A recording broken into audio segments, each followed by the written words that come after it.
80s and early 90s, my Aunt Crash was a producer for NBC's Today Show in Washington, D.C. Aunt Crash, born Christina, after a few car accidents, the nickname kind of stuck. So Aunt Crash was a producer for the Today Show, and one time she was actually able to get my brother and I on the show. I was about 5 or 6, my brother 7 or 8, and she got us on for a piece where they were doing a bit on a commemorative baseball for the Washington Senators. Baseball was from 1890 or 1900, and they put vintage Washington Senators hats on our heads, way too big for our heads. They were hanging over our ears. And the newscaster doing the piece was Willard Scott, the Willard Scott. So oh good, a lot of people, good. Well, I'll explain him anyways, for those who may not know him. Willard Scott was the heart and soul of the Today Show for pretty much the 80s and 90s.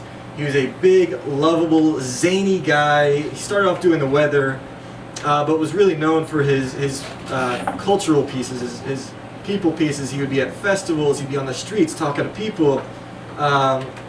He introduced America to America. Al Roker, Katie Couric, Tom Brokaw, they all cite Willard Scott as an inspiration in their careers. So to be on the Today Show with Willard Scott, it was a big deal.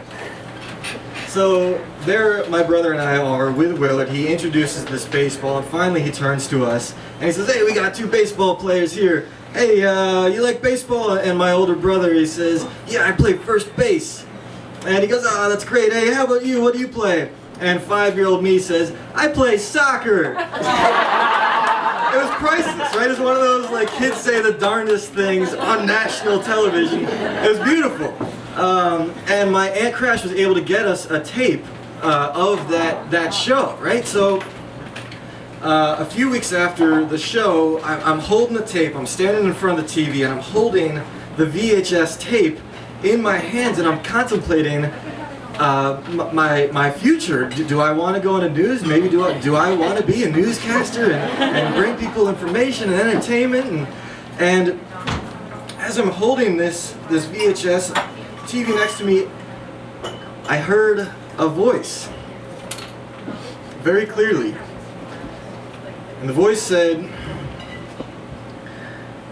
"Coming up next on Ninja Turtles."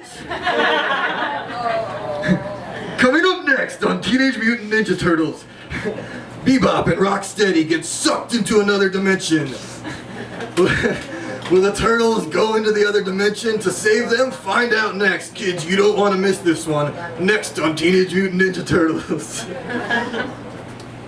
And I'm standing there. The TV is talking to me. And I know it's asking me to reassess my values, and I know that this is an epic episode because the Turtles had already ventured into Dimension X a few times, and it got pretty hairy. So for them to even consider going in to save their enemies, I knew this was going to be an episode that I could not miss. And I had the VHS tape in my hands, and the decision was made instantly. I didn't even think about it. Put it in the VCR, pressed record. It's all right. We got another copy. My parents gave me hell for it. But, maybe I didn't really contemplate my future as a broadcaster that much.